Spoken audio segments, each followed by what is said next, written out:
Berjumpa Amin. lagi. Shalom. Ya, shalom buat Bu Nur. Thank you untuk Shalom, Pak. penyembahan pujiannya. Semoga ini mengantar pada materi ya. Buat Yuli, Pastor Lepri, ya, buat Yanti, ya, buat Pak Tadus, buat Ana, ya, dan semua yang hadir. Ya, eh, jadi kita masih melanjutkan Bapak Ibu materi tentang jalan penebusan, ya, dengan subbab itu masih membicarakan tentang perspektif dosa. Sebenarnya harusnya kita sudah masuk ke materi berikutnya yaitu tentang makna penebusan ya, tapi hanya ada tambahan yang mungkin mudah-mudahan itu memberkati kita semua. Jadi Bapak Ibu yang saya kasihi ya, eh, materi-materi yang kita bahas di Zoom ini ya, kalau saya pribadi punya kerinduan itu benar-benar ya bisa menginspirasi kita, bisa mendorong kita untuk ada perubahan ya hidup, perubahan dalam cara berpikir kita, dalam cara berperilaku kita, perubahan dalam memandang kehidupan ya. Kita harus makin tinggi, makin luas, tinggi dan luas dalam melihat apa yang terjadi dalam hidup kita, baik di lingkungan kita sendiri, di lingkungan sekitar maupun di dunia global. Bapak Ibu yang saya kasihi, kita tidak lepas ya membicarakan setiap materi, ujung-ujungnya sebenarnya apa yang kita bahas di sini adalah kita mau ya eh, menuntaskan perjalanan di bumi ini untuk sampai kepada kerajaan Allah, kerajaan surga. Ya, sudah dijelaskan panjang lebar oleh Pastor Hans tentang kemuliaan kerajaan surga, ya, kemuliaan anak-anak Allah, anak-anak Allah yang dimuliakan. Jadi memang perlu sekali untuk dijelaskan secara detail, ya, secara jelas apa yang menanti kita nanti, ya, di kesudahannya. Baik kesudahan kita sendiri, ya, berakhirnya perjalanan hidup kita dengan kematian, maupun kesudahan dunia ini.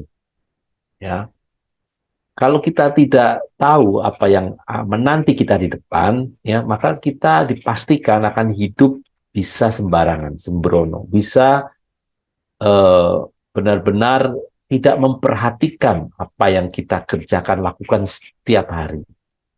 Nah, kalau kita dijelaskan ya secara detail apa sih yang uh, menanti kita ya di periode yang akan datang ya, dan itu suatu kepastian ya Bapak Ibu. Kalau kita menyerap benar-benar memahami dan menghayati bahwa sesuatu yang akan datang itu ada satu kepastian yang akan kita alami ya, pasti itu akan mendorong, menggerakkan kita ya, menggerakkan kita untuk doing something ya. Jadi eh, Bapak Ibu ya, kita menanti ini ya kemuliaan kerjaan surga.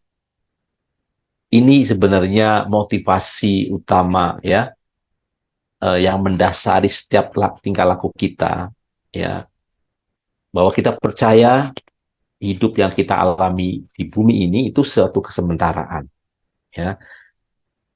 Kita sebagai orang yang beriman pasti ya, di sini ya, apapun ya, orang yang beragama pasti mendambakan ya, percaya atau mengakui ada kehidupan di masa depan ya. Kita bahas jangankan Kristen, agama-agama lain juga fokus yang namanya agama itu akan percaya akan kekekalan ya, percaya akan dunia yang akan datang ya.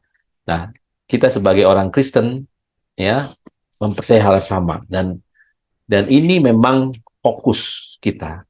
Nah, masalahnya Bapak Ibu ya, eh, bagaimana cara mencapai ke sana? Ya, itu yang kita mau bicarakan ya. Apa yang kita bayangkan, apa yang kita percaya yang akan menimpa kita di masa depan, memang akan menggerakkan kita di kehidupan setiap hari. Jadi kalau kita belajar tentang kemuliaan kerajaan Allah, tentang surga, tentang apa yang akan terjadi di masa depan, tapi ya tidak menggerakkan atau tidak mengubah apapun dari hidup kita setiap hari. Nah, itu yang uh, patut kita pertanyakan, Bapak Ibu. Ya, jadi kalau kita kemarin belajar tentang kemuliaan anak-anak Allah, betapa berharganya ya hidup yang diberikan oleh Tuhan Yesus, oleh kematiannya di kayu salib dan oleh pengajaran kebenarannya. Tapi itu tidak membuat kita berubah, itu satu kerugian besar. Dan saya mencoba Bapak Ibu untuk apa namanya eh, untuk membumikan ya, untuk merealistiskan ya bahwa kalau kita belajar tentang kebenaran firman, belajar spiritualitas, belajar yang rohani ya, sesungguhnya harus ya, saya katakan harus berdampak ya pada perilaku hidup kita ya, pada cara kita berpikir, cara kita berperilaku ya, dan kehidupan di bumi juga ya. Nah, ini yang seringkali hilang, seringkali miss ya, orang yang dianggap rohani, yang suka berdoa dan seterusnya ya, yang banyak kegiatan rohani, seringkali tidak nampak kemuliaannya sebagai manusia baru di dalam hidup sehari-hari ya. Dan kita tahu Bapak Ibu untuk mencapai ke sana ya, yang menghalangi kita mencapai kemuliaan yang Tuhan sudah sediakan adalah dosa ya. Agama-agama lain juga tahu bahwa masalah uh, menghadap Tuhannya yang dia percaya itu ada dosa ya. Dan dosa yang kita pahami ini Bapak Ibu di dalam kekristenan harus dipahami secara tepat supaya itu kita bisa punya dampak ya, bisa bisa mengimplementasikan pemahaman itu dalam hidup kita sehari-hari. Karena kalau kita salah mengerti tentang dosa, tentang apa arti penebusan Tuhan, ya itu memang tidak punya dampak yang langsung gitu terhadap hidup kita sehari-hari. Nah, jadi Bapak Ibu kita tahu bahwa apa yang menghalangi kita mencapai Tuhan, ya mencapai kemuliaan bersama Tuhan adalah dosa kita, ya itulah penghalang utama. Nah, tapi kita harus hati-hati sih yang ya Bapak Ibu ya. Jadi seringkali orang Kristen mensimplify ya bahwa masalah dosa ini selesai di kayu salib ya, selesai di atas kayu salib. Tuhan Yesus sudah berbuat sesuatu yang bisa menyelesaikan dosa ini dengan mati, mengorbankan dirinya di kayu salib ya. Biasanya digambarkan apa? Gambar ya, gambar salib di tengah ini ya, yang sehingga orang yang tadinya ada di seberang bisa menyeberang ke sebelah sana, area Tuhan. Ini area manusia yang terpisah. Dengan adanya salib, orang bisa langsung diseberangkan dan mencapai posisi Tuhan di sini. Nah, seringkali orang memahami tentang ya penebusan Kristus, ya, penyelesaian dosa itu semata-mata hanya karena sudah dilakukan oleh Tuhan Yesus, ditebus, berarti ya urusannya selesai. Ya, urusannya sudah ada solusi yang pasti kita bisa sampai, bisa kita pakai otomatis, bisa menolong kita untuk sampai kepada kerajaan surga atau hidup bersama Tuhan di sini. Ya. Nah, ini yang mau kita bahas lebih detail ya, pemahaman tentang dosa yang penting. Jadi dosa bukan sekedar ya dipahami sudah diselesaikan dengan uh, korban Yesus sehingga tidak ada andil apapun kita ya dalam mencapai tujuan kita yaitu dimuliakan bersama Tuhan. Nah, kita tahu Bapak Ibu ya memang salib itu ya tanda bahwa ada yang sudah selesai, ya. It's finished, ya. Tuhan Yesus di kayu salib mengatakan tetelestai, sudah selesai, ya. Nah, kita review lagi. Ini sudah sering kita bahas, ya. Apa maksudnya tetelestai, sudah selesai? Apa sih yang sebenarnya sudah selesai dikerjakan oleh Tuhan Yesus di kayu salib? Ya, dosa seperti apa yang maksudnya dosa seperti apa yang Tuhan sudah selesaikan, ya, sehingga kita otomatis menerima itu, ya. Jadi kalau dipahami bahwa urusan dosa sudah selesai di kayu salib dan kita tinggal mengakui saja dan otomatis kita akan menjadi kudus, dikuduskan, itu bisa meleset dari tujuan semula Tuhan Yesus menebus kita, ya. Nah, teman-teman, ada yang mau bisa kasih pandangannya, apa sih yang sebenarnya sudah selesai yang dikerjakan oleh Tuhan Yesus di kayu salib, ya? Kita remember, kita mengingat lagi pelajaran-pelajaran lalu, karena ini fondasi, ya. Pengertian Bapak Ibu tentang apa yang sudah selesai dikerjakan Tuhan Yesus sangat menentukan pemahaman Bapak Ibu tentang dosa itu sendiri, pemahaman tentang penebusan itu sendiri. Dan pada akhirnya menentukan bagaimana Bapak Ibu bersikap terhadap, ya, kemelesetan dosa yang Bapak Ibu lakukan setiap hari, ya. Dan faktanya setiap hari kita seringkali meleset, ya, meleset. Tidak mungkin kita langsung kan tidak meleset, tidak berdosa, ya. Kita sudah mendefinisikan dosa itu sebagai kemelesetan kan, pelajaran-pelajaran sebelumnya. Jadi ini sangat krusial, ya, kalau kita memahami bahwa semua sudah diselesaikan, termasuk uh, apa, termasuk kekudusan kita, ya, bahwa kita otomatis bisa kan dikuduskan oleh Tuhan, ya. Kita tidak punya cukup, ya, cukup pemahaman, cukup motivasi untuk melihat hidup kita apakah sesuai, sudah berkenan di hadapan Tuhan atau tidak.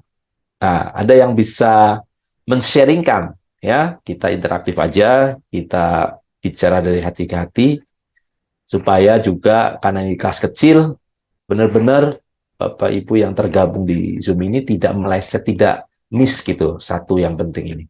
Ya, ada yang mau bisa sharingkan, teman-teman, apa yang dimaksud sudah selesai itu, ya, di sini. Sebelum kita lanjut, ya, supaya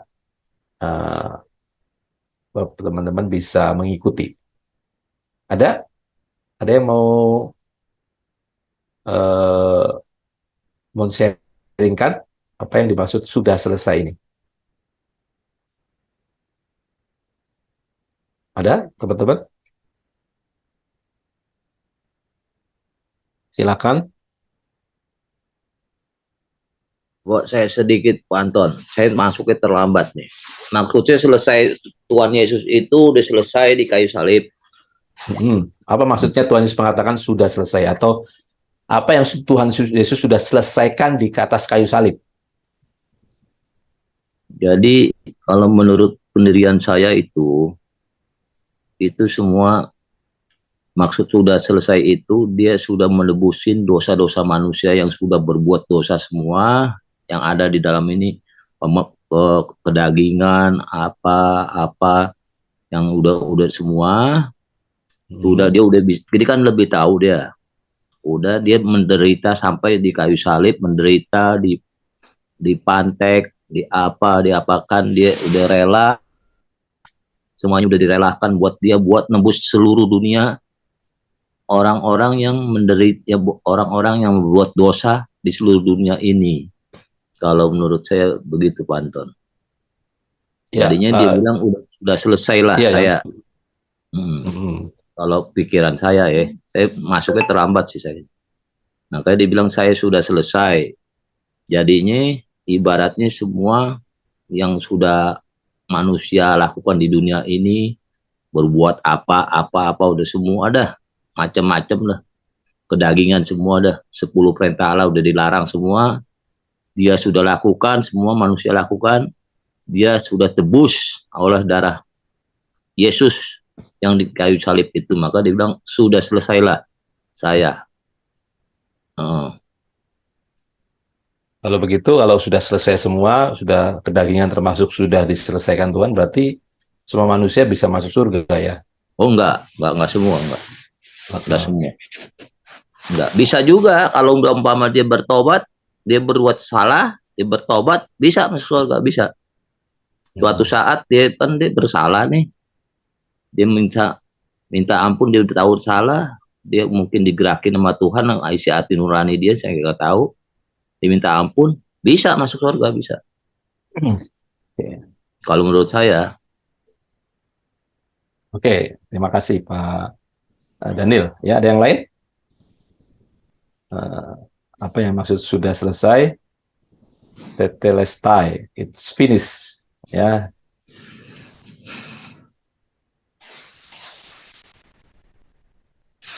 ini ayatnya 25:17. Apa ya?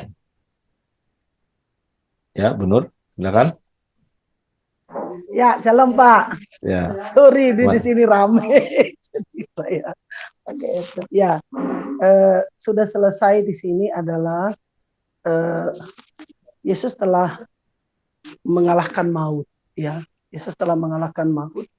Dengan demikian kita beroleh jalan masuk dalam kerajaan Kristus. Itu jalan itu terbuka untuk kita. Ya. Tapi kodrat dosa masih tetap ada dalam dunia ini, masih ada gitu. Maksudnya bukan serta-merta semua dosa sudah dihapus, ya maksudnya dosa itu sudah dihapus, tapi kita harus mengerjakannya, tetap harus ada. Jadi Tuhan Yesus datang membuka jalan bagi kita, jalan pendamaian kepada Allah, supaya kita beroleh jalan masuk kepada kerajaan Kristus.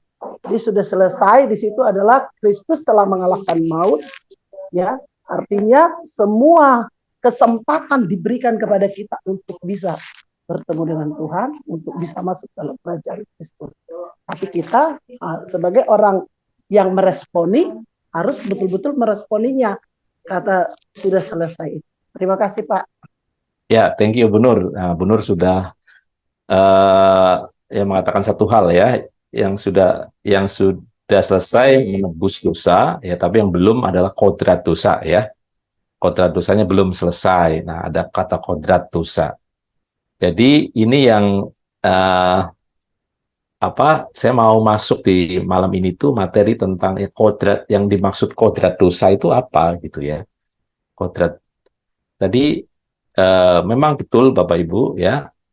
Tuhan sudah menyelesaikan tadi itu. Bu Nur mengatakan membuka jalan ya tadi Bu Nur ya, membuka jalan ya, sudah mengalahkan maut dan kerajaannya sehingga terbuka jalan orang percaya untuk bisa dimuliakan, ya kan? Bersama ya, karena Tuhan. tadinya kita semua di bawah kuasa dosa. Ya. Tidak ada jalan pendamaian, tidak ada bisa kita bertemu dengan Tuhan. Walaupun kita melakukan sebaik apapun kita melakukan hukum Taurat, tidak ada jalan bagi kita untuk bisa masuk dalam kerajaan Kristus. Ya.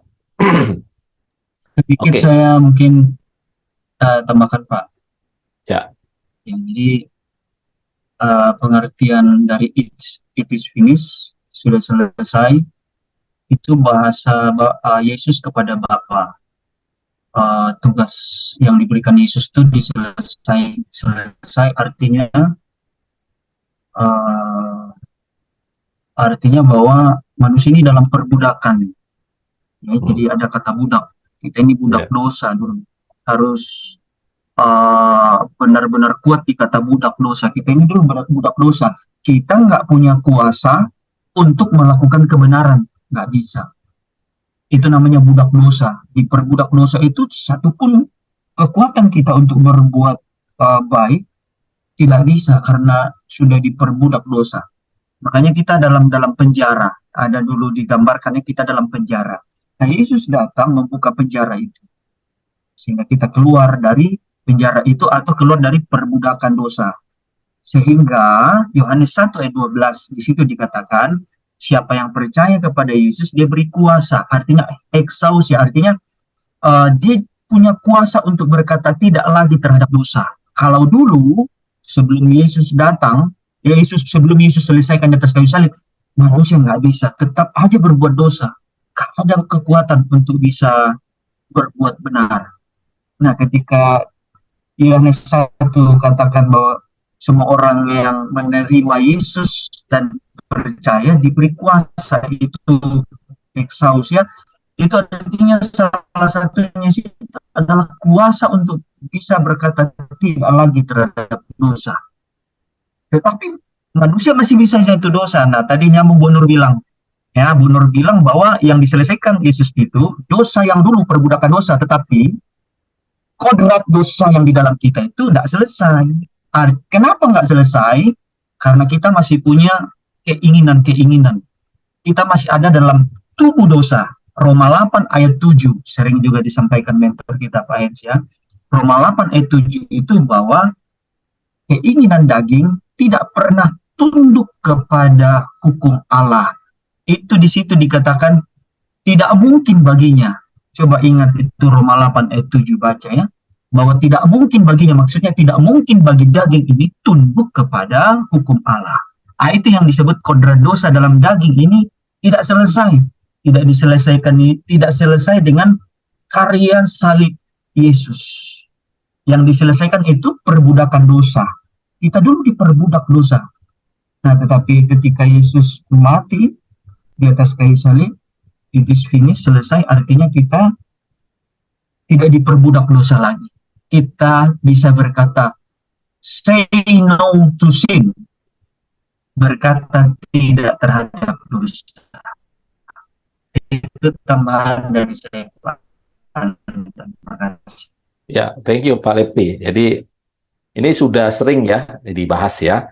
Nah, saya ingin teman-teman di sini benar-benar paham benar tadi Pak Lepi menyebut dulu sebelum Tuhan Yesus mati menebus kita, kita adalah budak dosa atau dibelenggu ya. Kalau saya lebih kena dibelenggu, ada dibelenggu kegelapan. Sehingga kita tidak punya kuasa untuk lepas. Seberapapun kita berusaha, betul nggak? Seberapapun kita berusaha melepaskan itu tidak bisa karena tidak ada yang sanggup ya melepaskan kita. Nah, Tuhan Yesus dengan pengorbanan di kayu salib itu membebaskan kita, membebaskan belenggu itu ya, sehingga kita punya kuasa ya untuk melawan dosa. Ya. Nah, tapi masalahnya tidak otomatis, ya kan? Nah, ini yang sudah selesai Tuhan Yesus lakukan, membayar hutang dosa kita, hukuman dosa. Ya. Dosa kita di masa lalu itu pasti punya impact. Ya, ada ayat di Roma 6 ayat 3 kan? Upah dosa ialah maut. Ya, semua dosa sekecil apapun membawa kepada kebinasaan, dan itu kalau nggak diselesaikan ya pasti akan membawa manusia ke neraka. Ya, nah, dengan salib, dengan pengorbanan, ya, penebusan, ya, yang tadinya kalau sebelumnya saya pakai bahasa kuasa kegelapan bisa menuntut ya jiwa-jiwa kita untuk dibawa ke Dia, dengan penebusan Kristus Tuhan bisa membeli kembali, buyback, ya, membayar ya kesalahan kita sehingga kita dibawa. Nah, persoalannya adalah ya itu ternyata urusan belum selesai gitu ya. Kita memang punya kuasa, ada hak, ada exousia, ada sebenarnya kesempatan ya untuk ikut Tuhan, untuk mengenakan pribadi Tuhan, karakter Tuhan, tapi itu tidak otomatis. Ya, karena apa? Karena ternyata yang disebut ada kodrat dosa itu. Ya, kodrat dosa itu ya yang harus kita selesaikan ya dari kita sendiri. Ya, ya ini yang saya mau perdalam ya supaya pemahamannya itu clear ya. Karena kalau bicara tentang kodrat dosa, kodrat nanti kodrat ilahi itu ya, jangan jadi jargon saja, jangan jadi satu kata-kata yang indah yang kita bisa jawab ya di kuis itu apa, tapi kita tidak punya pemaknaan pribadi, gitu ya. Nah kita mau ngerucut lagi nih, ini maksudnya apa sih kodrat dosa ini? Ya, kodrat ilahi itu, ya. Nah, salah satu yang paling sederhana ya, teman-teman, eh, kodrat dosa itu ya terkait dengan kebiasaan ya. Makanya di Yesus 4 ya, perhatikan bagaimana kamu hidup ya, jangan seperti orang dunia ya. Artinya bagaimana kamu berkebiasaan ya.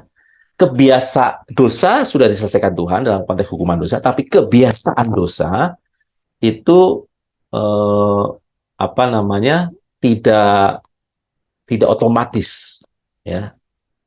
Kecenderungan orang untuk selalu menyimpang meleset itu enggak otomatis selesai gitu. Harus kita masuk ke habit baru, kebiasaan baru. Nah, jadi kata kebiasaan ini penting sekali nih ya. Jadi orang Kristen ya tidak otomatis, yang disebut Kristen itu tidak otomatis punya kebiasaan manusia baru, kebiasaan baru. Itu yang kita sedang usahakan ya, kita latih, kita kerjakan. Makanya arti kerjakan keselamatanmu di sini ya, mengerjakan keselamatanmu ya mengerjakan kebiasaan-kebiasaan baru. Nah, makanya kita sering Bapak Ibu apa manusia itu ya secara hakikat punya pikiran, perasaan, perkataan, perbuatan itu dari eh, manusia lama, kodrat dosa ya harus diubah menjadi kodrat ilahi. Ya. Nah, dari kodrat dosa menuju kodrat ilahi inilah yang tidak selesai secara otomatis. Kodrat dosa tadi ada kata-kata yang bagus, ada kuasa, ada belenggu, ada budak, ya. Artinya itu kecenderungan, ya, ada potensi meleset. Nah, saya ulangi ya, kodrat dosa itu bicara ada potensi yang meleset, selalu meleset dari kehendak Allah. Itu harus ditransformasi, kita menjadi manusia baru. Manusia baru itu artinya apa? Mengenakan kodrat ilahi. Kecenderungannya ya eh, apa gairahnya, kecenderungannya itu melakukan apa yang Tuhan kehendaki. Jadi default ya kalau bahasa Inggrisnya itu standarnya, otomatisnya. Nah, respon otomatis. Ya, respon otomatis kita yang punya kebiasaan meleset dosa itu harus dirubah sehingga respon otomatis kita itu sesuai kehendak Allah. Artinya sesuai dengan apa yang Tuhan mau, ya. Sesuai yang ini disebut kodrat ilahi. Kodrat ilahi artinya kita punya kebiasaan, punya respon yang selalu menuruti apa yang Tuhan kehendaki. Nah, itu lah yang bisa menjadikan kita menjadi sempurna, ya. Kalau hanya sekedar tidak berbuat dosa, tidak melakukan perbuatan yang melanggar hukum, ya kita mungkin hanya sampai pada orang baik saja. Tapi untuk bisa menjadi manusia sempurna, kita benar-benar harus menghilangkan ya potensi yang di dalam nih, kecenderungan ya, ada potensi, ada kecenderungan orang untuk meleset. Nah, ini yang disebut dosa warisan Adam itu sebenarnya ini kecenderungan kita yang terbawa dari sejak Adam itu tidak otomatis ya selesai, tidak otomatis disembuhkan, tidak otomatis kita tepat sasaran gitu. Jadi untuk selalu tepat sasaran di titik ya, titik kehendak Allah ya, ibarat memanah itu selalu tepat sasaran itu perlu perjuangan. Itulah yang kita kerjakan setiap hari Ya, setiap hari yang kita lakukan nih, jadi apapun yang kita alami sebenarnya tema besarnya harus mengarahkan kita memiliki dan mengenakan kodrat ilahi. Artinya PR kita ya setiap hari harus memeriksa ya bagaimana tingkat kecenderungan kita dalam merespon apa yang Tuhan kehendaki. Bagaimana tingkat kemelesetan kita ya, apakah masih menghindari atau menyangkali kehendak Tuhan atau sudah makin otomatis mengikuti taat sama Tuhan. Nah, kalau kita jujur ya nggak mudah ya. Kita banyak area-area hidup kita, ya, manusia itu kan kompleks. Di satu area kita sudah punya kemenangan, artinya punya kebiasaan yang baik, kebiasaan yang benar, ya mungkin dalam hal eh, apa kesehatan tertentu, ya dalam gaya hidup sehat kita sudah mungkin ya, tapi mungkin dalam kebiasaan lain yang berbicara kita masih belum karena masih suka gosip, masih suka ngomongin orang gitu. Di area ini kita masih suka gagal. Atau kita punya pikiran jiwa yang selalu kadang sering iri hati gitu ya. Kecenderungannya tuh kalau lihat orang sukses, kok ada sesuatu di dalam yang kita tuh nggak mau kalah. Nah, itu belum kelihatan dosa secara umum. Ya, orang tidak bisa menilai itu dosa karena masih ada di hati kita. Nah, tapi di mata Tuhan itu sudah kemelesetan, ya, karena ada kecenderungan hati yang menyimpang dari apa yang Tuhan kehendaki.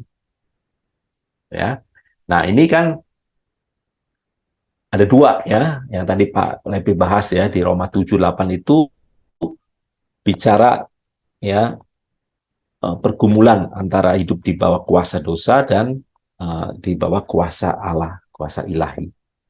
Jadi itulah perjuangan kita sebenarnya. Paulus sudah menggambarkan secara tepat bagus sekali ya, bahwa walaupun kita sudah menerima kemenangan dari Tuhan Yesus, kita masih berjuang karena kita masih hidup di tubuh jasmani ini, tubuh fisik ini yang masih punya kebiasaan dosa, masih bersifat kedagingan. Itu artinya bukan daging fisik ini ya, tapi maksudnya masih cenderung untuk menyimpang dari apa yang Tuhan kehendaki. Nah, daging itu tuh kecenderungannya menyimpang. Sedangkan roh kita sebenarnya cenderungnya mau ikut Tuhan. Ya, nah itu perjuangan yang kita lakukan supaya kita makin mematikan kedagingan kita dan menaikkan level roh kita, ya, level kerohanian roh kita semakin kuat. Nah, di 2 Petrus 1:3-4 jelas ya bahwa tujuan kita ya, kita harus fokus pada janji Tuhan yang berharga dan sangat besar supaya kita bisa mengambil bagian dalam kodrat ilahi ya, dan luput dari hawa nafsu dunia yang membinasakan dunia, hawa nafsu duniawi yang membinasakan dunia. Nah, ini tema besar. Nah, bagaimana sih sebenarnya ya kita bisa mengenakan ya, atau mengambil bagian dalam kodrat ilahi itu secara praktis, secara real ya, kita bisa membedakan ya mana yang apa yang dimaksud kodrat dosa, apa yang disebut kodrat ilahi ya. Nah, Bapak Ibu, sebenarnya saya coba mengilustrasikan kodrat dosa yang disebut kodrat dosa, kodrat ilahi itu seperti Izin, Pak. ya. Pak, Ya. izin mau bertanya bahwa ada yang menarik. Tiba-tiba saya kepikiran, kira-kira kalau ada yang bertanya, tapi di dalam Alkitab nggak ada kodrat dosa, gimana tuh, Pak? Kalau kodrat ilahi kan di 2 Petrus ya kan, 2 Ya. Petrus 1. Gimana, Pak, kira-kira? Ya, itu yang pahami kodrat itu apa? Kodrat itu ya Tadi ya, kecenderungan kita ya, maksudnya gairah arah kita itu menuruti apa yang Tuhan kehendaki. Ya, memang saya sudah search juga, tidak ada namanya kodrat dosa, itu istilah teologis, ya. Tapi kalau kita memahami maksudnya, nah makanya ini materi malam itu memahami itu, ya. Apa yang maksud kodrat ilahi, apa maksud yang disebut kodrat dosa, kan sering kita dengar ya, benar nggak? Ya. Nah, ini kita bicara kecenderungan hati, ya, kecenderungan yang meleset dari kehendak Allah atau kecenderungan kita taat pada kehendak Allah. Kodrat ilahi bicara kita punya kecenderungan, punya sifat itu apa ya? Punya respon otomatis yang memang mau ikut kehendak Allah. Tapi kalau kodrat dosa itu maksudnya menyimpang, ya, menyimpang dari apa yang Allah kehendaki. Nah, kenapa kita menyimpang? Karena kita masih hidup di dalam tubuh yang punya kuasa dosa. Nah, kalau kata kuasa dosa itu ada. Nah, saya udah searching ya. Searching di beberapa ayat ya, banyak, cukup banyak, tapi di Roma 39 ya, bahwa semua mereka, sebab di atas telah kita tuh baik orang Yahudi maupun orang Yunani, bahwa semua mereka di bawah kuasa dosa. Sebab kita tahu bahwa hukum Taurat adalah rohani, tapi aku bersifat daging, terjual di bawah kuasa dosa. Nah, ini maksudnya. Di bawah kuasa dosa. Jadi ada kuasanya. Ada kuasanya itu dalam konteks apa? Konteks menarik kita untuk melakukan apa yang Tuhan tidak kehendaki, apa yang Tuhan tidak suka, apa yang tidak sesuai dengan keinginan Tuhan. Ya. Kuasa dosa, ada kuasa dosa ini. Di mana? Di daging kita. Ya, makanya kita bisa sebut itu kodrat dosa. Kita itu karena ada, kita masih punya daging, ya, kita hidup di dalam daging yang belum diselesaikan, ya, karena kita masih hidup di bumi. Ya, nanti setelah dimuliakan bersama Tuhan, nah kita mempunyai tubuh kemuliaan yang tidak bersifat kodrat dosa, tidak ada kodrat dosa lagi. Jadi kodrat dosa ini ya artinya kuasa dosa, ya. Daging kita tuh punya kuasa dosa, menarik kita, ya, untuk menyimpang apa ya, dari apa yang Tuhan kehendaki. Nah, ini yang apa namanya mau saya bahas, bahwa waktu kita menerima Yesus itu kita tidak otomatis menjadi manusia baru yang punya kodrat ilahi, ya. Jadi kalau dikatakan apa kita ciptaan baru, ya ciptaan baru artinya Tuhan sudah menyediakan model, menyediakan apa namanya desain, ya, desain baru manusia baru, ya, desain bagaimana manusia yang dikehendaki oleh Allah itu seperti apa. Tapi sepenuhnya kita menjadi manusia baru itu perlu proses, dan harus kita selesaikan adalah kuasa dosa dalam tubuh kita ini, yang ternyata tidak otomatis selesai, tidak otomatis mati, ya. Matinya kedagingan kita, matinya kuasa dosa itu seiring dengan makin kuatnya, ya, kuasa Roh Kudus dalam kita, gairah Allah dalam hidup kita, atau makin adanya kodrat ilahi, ya, kita punya roh kita makin kuat sehingga kita punya kecenderungan respon otomatis itu selalu taat, ya.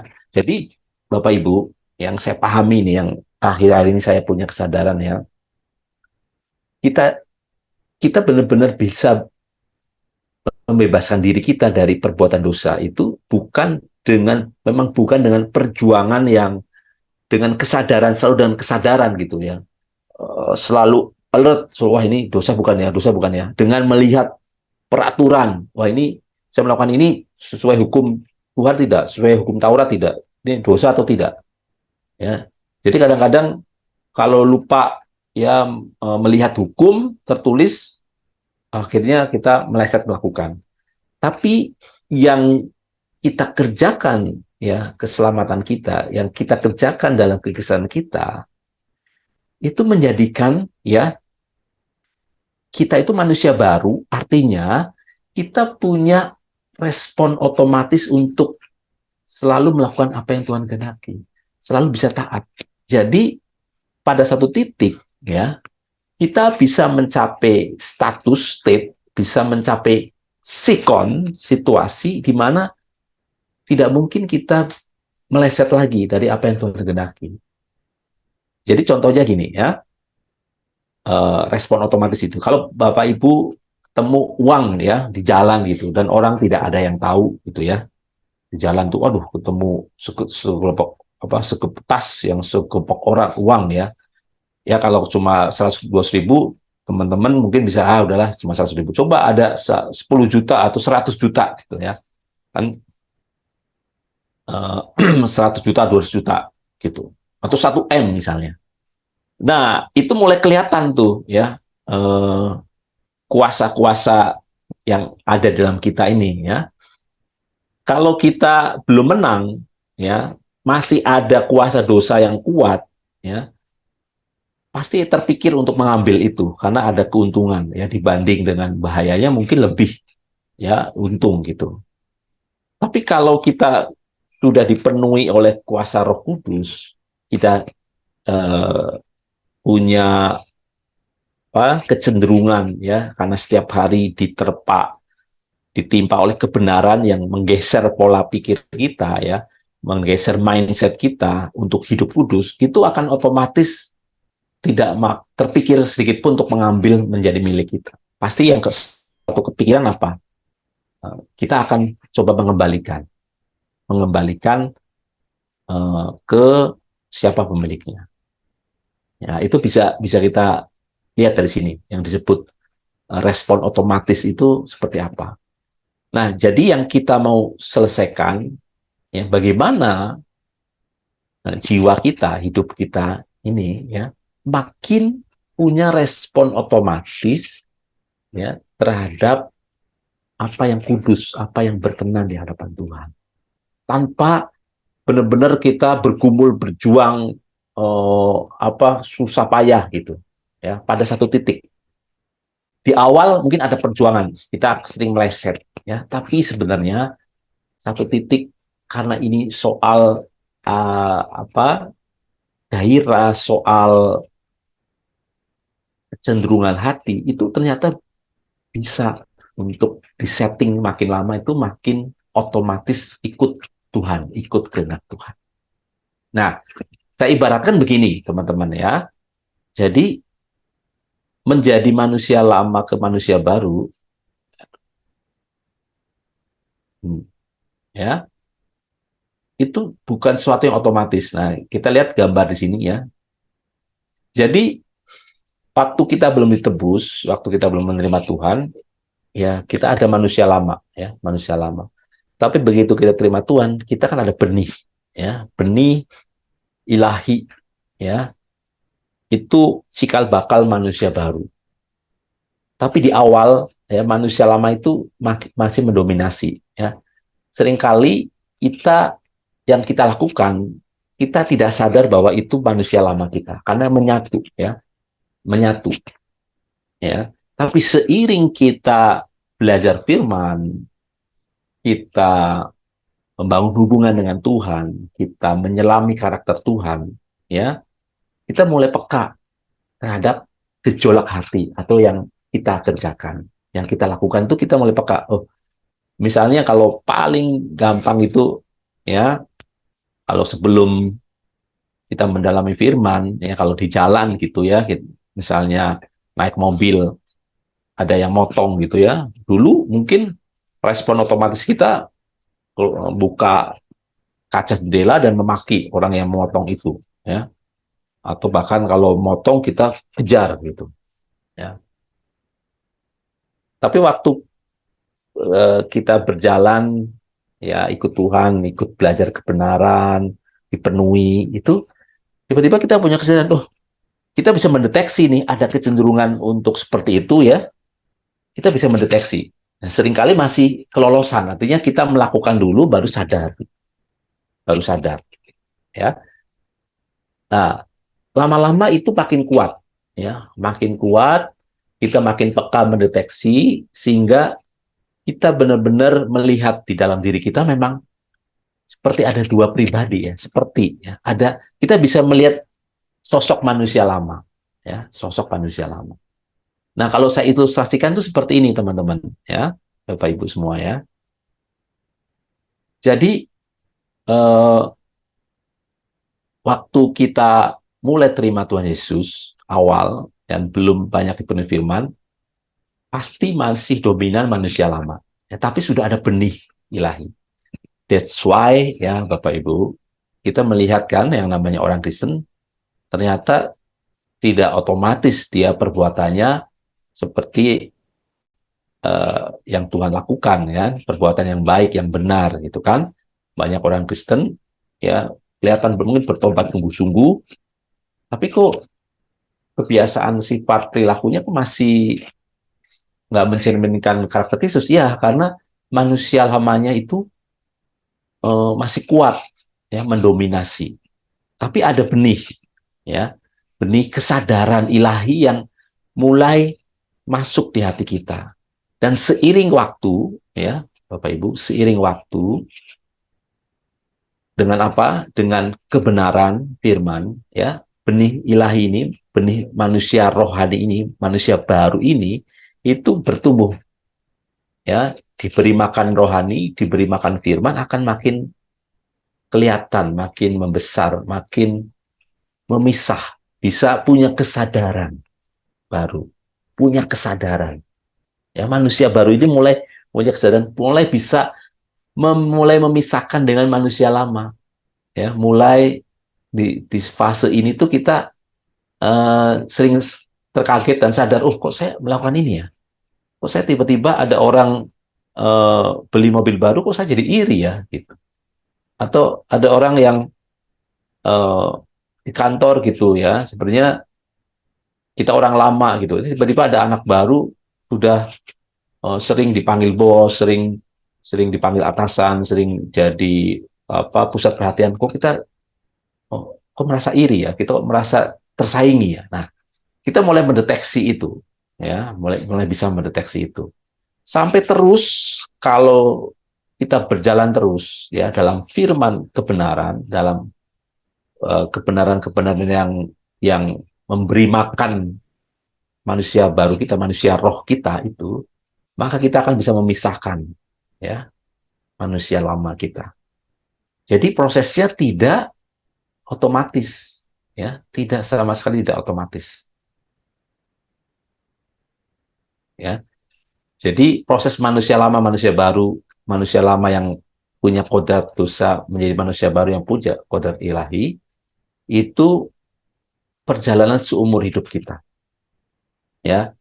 Jadi di sini Bapak Ibu ya, kita tahu bahwa kita harus melatih kepekaan kita bahwa kita masih ada manusia lama yang kita harus bereskan gitu.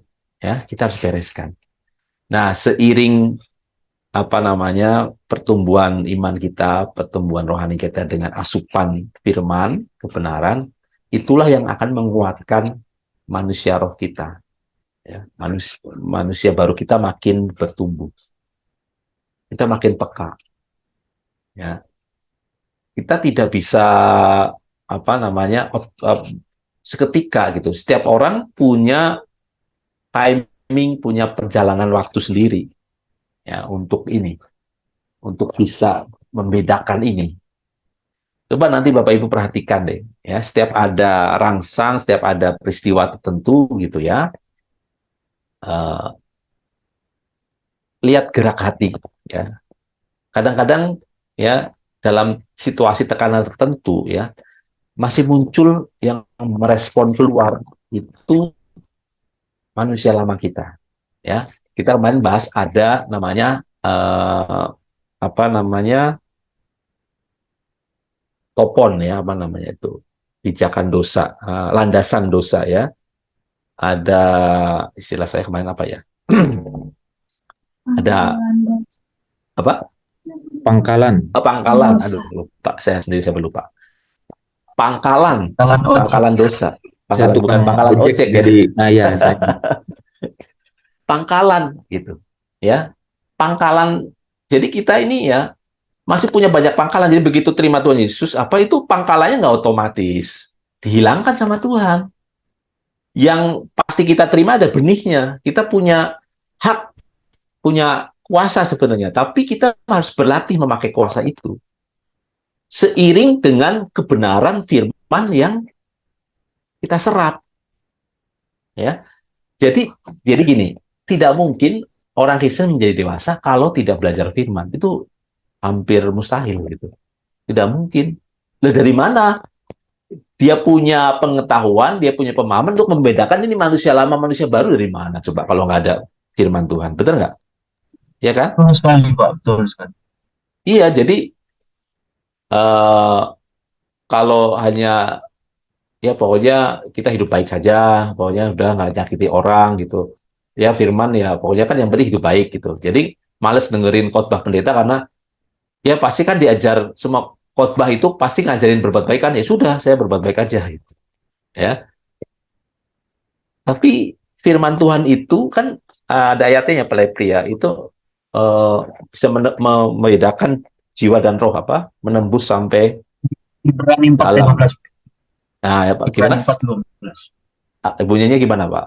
Ibrani 4:12. Saya baca ya. Mm-mm.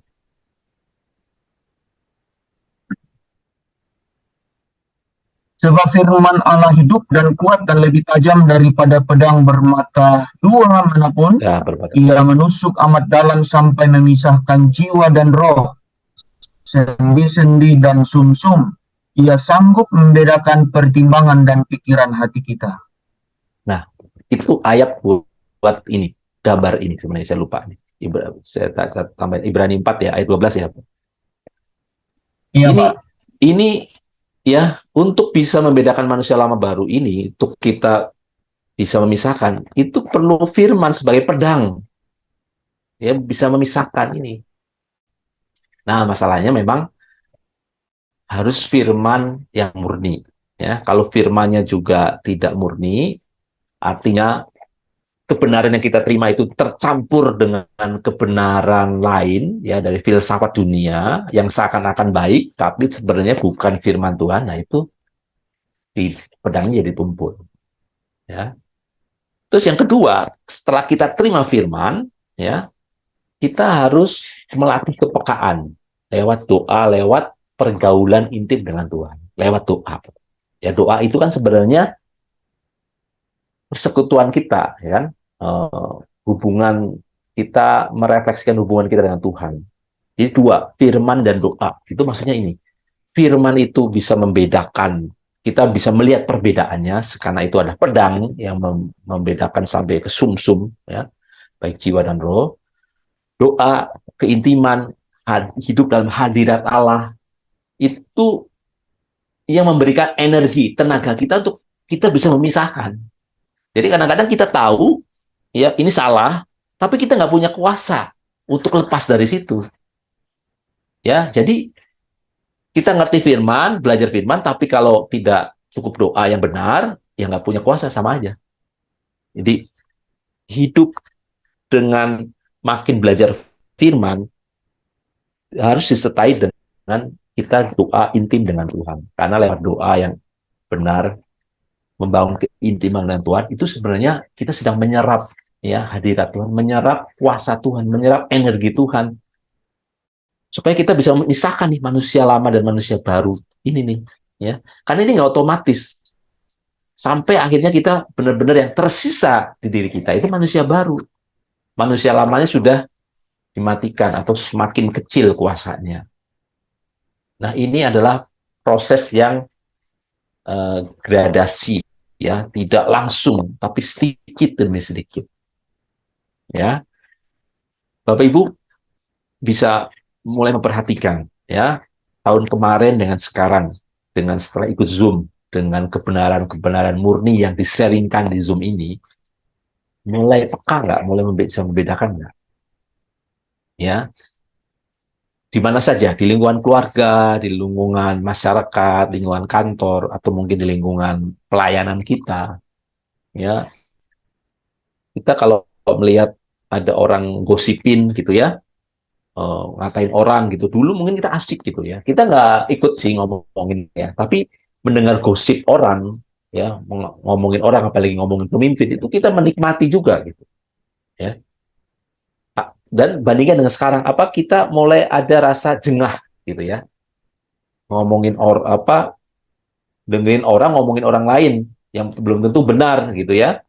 Itu kita mulai ada perasaan jengah nggak, perasaan nggak enak ya. Nah, kalau ada berarti saudara sudah mulai bisa mendeteksi nih gitu.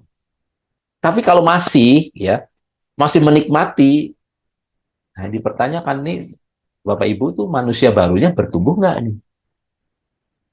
Manusia barunya, manusia roh saudara itu bertumbuh nggak?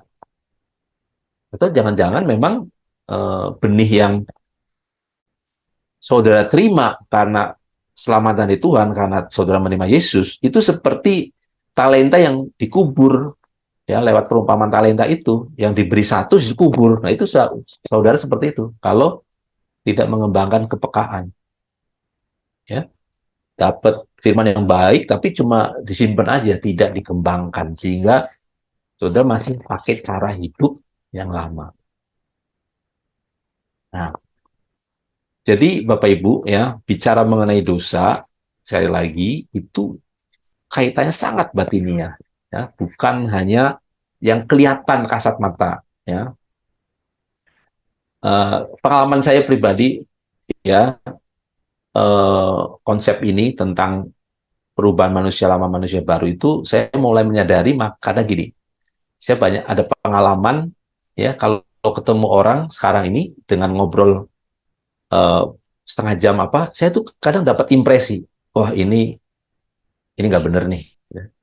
Atau oh ini oke, baik gitu. Ada impresi gitu ya. Tapi tentu saya harus bijaksana, tidak bisa menjudge ya.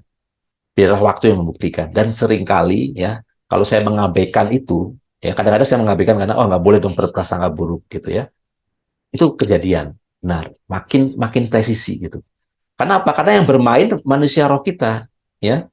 Orang itu kan punya spirit, punya, kalau bahasa mistis apa psikisnya itu mistis apa, punya energi gitu ya, punya aura gitu istilahnya. Itu betul, Bapak Ibu. Ada ya.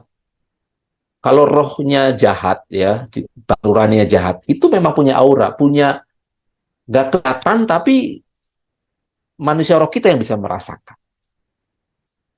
Nah, level kita sebagai orang Kristen itu sebenarnya sudah di level ini ya, sudah mulai mendeteksi, bisa mendeteksi surrounding ya, environment gitu. Nah, ini hanya bisa tercapai kalau apa, kita terus dipenuhi oleh firman yang murni dan kepekaan ya, dilatih dengan doa yang setiap hari, doa yang sungguh-sungguh mencari ya kehendak Tuhan. Nah, uh, saya mau ilustrasikan juga ya soal kodrat dosa ini, atau kodrat dosa dan ilahi itu ya, seperti ya, apa namanya, pegas gitu ya. Bapak Ibu tahu nggak pegas itu ya? Pegas itu kalau ditekan gimana? Akan mantul ya. Gas kalau ditekan tuh mantul. Semakin ditekan besar, dia akan makin mantul gitu. Nah, kadang-kadang ya, kalau saya mengibaratkan ya, pangkalan dosa itu ya seperti kita punya pegas dosa gitu. Jadi kalau pegasnya kita tuh panjang dan lilitannya banyak ya, itu makin ditekan ya, itu kita akan merespon makin keras gitu ya. Kalau kita masih hidup di manusia lama ya, manusia lama itu mesti seperti punya pegas manusia lama, pegas dosa. Jadi kalau kesinggung itu responnya keras juga ya, makin keras ditekan makin keras gitu. Tapi kita harus mengembangkan pegas ilahi ya, di mana tekanan yang diberikan pada bekas hati kita itu bukan responnya respon dosa, tapi respon ilahi. Makin ditekan justru makin kita mencari apa yang Tuhan kehendaki. Ya, makin mencari apa yang Tuhan kehendaki. Jadi bekas ini Bapak Ibu ya, ini saya dapat ilustrasinya. Ini yang apa namanya harus kita perhatikan ya. Kita itu ya, kalau saya bisa membayangkan ya, di dalam kita itu ada dua macam pegas gitu ya. Ya, manusia lama dan manusia baru itu seperti manusia lama itu pegas dosa, manusia baru itu punya pegas ilahi ya, di mana awalnya ya itu pegas dosa itu makin dominan sekali ya. Kuat gitu. Jadi kalau kesenggol, kalau kita ke-trigger di jalan, keserempet atau apa, itu kita marah. Atau kalau kita ke restoran dilayani kurang baik oleh pelayanan, kita bisa merasa terusik harga diri kita. Oh, kamu belum tahu siapa saya, kok dilayani begitu. Itu kamu terusik. Ya. Nah, yang kita lakukan seperti ilustrasi sebelumnya,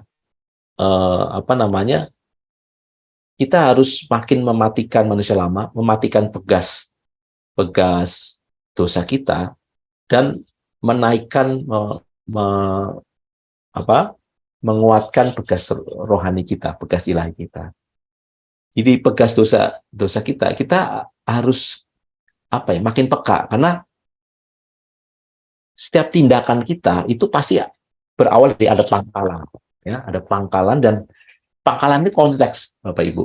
Bapak Ibu itu gampang ngomongin orang ya, punya kebiasaan mulut yang kotor gitu ya.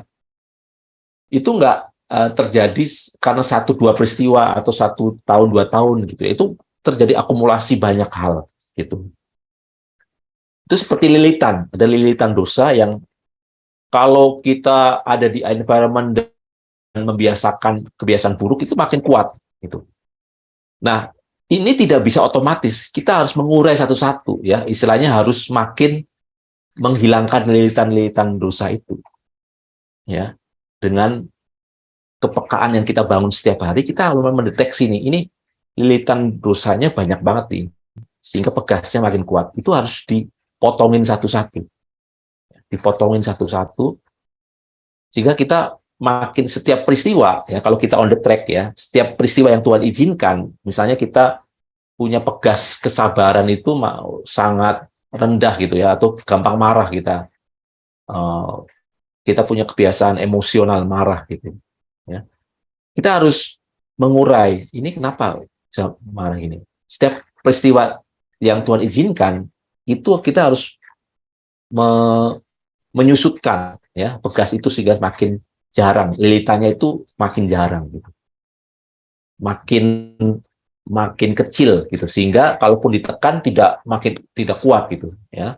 Karena kalau pegas kan cuma kalau 10 lilitan dengan 1 lilitan ya tentu berbeda gitu ya, tentu berbeda. Kalau makin banyak lilitannya dan itu makin kuat ya, tapi kalau sedikit ya makin jarang. Dan kita mulai mengembangkan pegas ilahi tadi yang setiap peristiwa, setiap tekanan justru melatih untuk kita merespon yang baik, yang benar. Nah, ini yang disebut Bapak Ibu kondisi nurani roh kita ya, kondisi roh kita atau kondisi nurani kita. Terbuat dari bahan apa nurani kita ya? Sudah mulai tergantikan enggak nurani yang lama dari manusia lama dengan nurani yang baru? Kalau itu tidak tergantikan, tidak ada transformasi, ya tidak ada perubahan esensialnya, kita hanya kelihatan baik di permukaan saja. Ya. Jadi Bapak Ibu ada adagium bahwa ya krisis atau tekanan itu tidak membentuk orang, tapi memunculkan siapa dia sebenarnya. Artinya begini, ya. Orang-orang yang mendapat penderitaan tekanan, ya, itu ada dua hasil. Dia bisa makin bijaksana atau dia bisa makin jahat. Dengan tekanan yang sama, dengan penderitaan yang sama, dua orang ini punya respon yang beda. Bisa punya respon yang beda. Ada yang satu mengubah itu menjadi mengembangkan sifat kebaikan, yang satu malah makin jahat. Kalau kita masih punya pegas dosa sama kuat, ya, masih sangat strong dan pegas ilahi kita, kodrat ilahi kita masih kecil, ya. Tekanan yang besar, penderitaan malah makin membuat kita melakukan dosa yang makin berlipat, gitu. Ya. Makanya ada ilustrasi, ya. Ada dua orang saudara, ya, dibesarkan di lingkungan yang keras, yang penuh penderitaan, ya, sering dilecehkan, sering mendapat aniaya gitu. Tapi 10 tahun, 20 tahun kemudian, satu menjadi pejabat pemerintah yang baik, satu menjadi penjahat. Satu menjadi polisi, misalnya, satu menjadi penjahat. Ya, karena perbedaan dari kondisi nuraninya dia. Ya, pegas dosa atau pegas rohani yang dia kembangkan di hati dia apa, gitu. Ya, kita tahu kalau saya teringat tuh ada film Batman dan Joker, ya. Batman dan Joker itu kan sebenarnya masa kecilnya mengalami penderitaan yang luar biasa, ya, yang penuh kesengsaraan, gitu ya. Tapi satu sisi dia menjadikan hero, satu sisi, ya, bisa menjadi dia penjahat. Nah, jadi Bapak Ibu, ya, karena di dalam hidup kita ini tidak mungkin tidak ada penderitaan, tantangan, perjuangan, maka satu-satunya cara yang paling logis, yang paling masuk akal, kita harus mulai melihat di hati kita ini, ya, bagaimana kita merespon, ya, bagaimana terbuat dari apa nurani kita, kesadaran apa yang kita dapat, ya. Kita harus punya pemahaman bahwa penderitaan, tantangan itu harus menjadikan kita menjadi manusia yang lebih baik, menguatkan kita. Justru makin ditekan, kita makin mau berbuat baik, mau hidup berkenan di hadapan Tuhan. Jadi tekanan itu bukan justru membunuh kita, tapi menjadikan kita makin kuat. Ya, apa yang tidak bisa membunuh kamu itu justru akan menguatkan kamu. Itu kita harus punya pemahaman bahwa kalau kita mengembangkan benih rohani, benih ilahi yang Tuhan sudah berikan, ya, lewat anugerah keselamatannya, ya, percayalah bahwa Tuhan mengizinkan penderitaan, kesengsaraan, atau kesulitan, sebenarnya sedang mengembangkan pegas rohani itu makin kuat, sehingga ditekan makin responnya makin baik, ya. Dan kalau kita makin menyusutkan pegas dosa itu, ya, tekanan itu tidak akan merespon tindakan dosa, ya. Ada tapi kecil, makin lama makin kecil, makin kecil. Nah, jadi Bapak Ibu, pemahaman tentang kita materi tentang dosa ini, ya, jangan hanya teori, ya, tapi coba itu diinternalisasi dalam diri kita. Ya, benih ilahi yang Tuhan berikan tuh berkembang nggak, ya? Kita membangun pegas rohani atau pegas dosa nih? Pegas dosanya manusia lama ini makin kita matikan, nggak? Ya. Jadi ada dua, setiap peristiwa tekanan itu, setiap yang kita alami, itu kita ada dua PR yang kita kerjakan. Satu, melihat ini yang masih meleset dosa, di pegas dosa itu apa nih? Dari 10 lilitan, misalnya banyak lilitan tuh, ada satu lilitan yang kita, wah ini tahu nih, lilitan ini saya buang. Yang satu sisi, nambah lilitan untuk hidup kudus lagi. Apa nih yang harus saya lakukan dengan tekanan ini, supaya saya makin justru dengan penderitaan tekanan ini, makin menguatkan gairah saya untuk menyembah Tuhan. Makin menguatkan saya untuk bertekad hidup suci. Jadi kita, satu sisi makin mematikan kedagingan kita, satu sisi makin menaikkan manusia rohani kita. Nah, itu sinergi yang luar biasa. Jadi justru buat orang-orang yang benar, orang yang percaya secara benar, Bapak Ibu, setiap hal yang kita alami, ya, itu benar-benar menjadikan kita ya makin kudus, makin suci, makin dekat dengan Tuhan, makin menyerupai dengan pribadinya. Oke, itu yang bisa saya sampaikan. Mari kita tutup dalam doa. Bapa yang makasih, kami mengucap syukur atas apa yang sudah Kau beri Tuhan. Kau baik. Biarlah kebenaran ini Tuhan, yang ilustrasi yang disampaikan bisa menggugah, bisa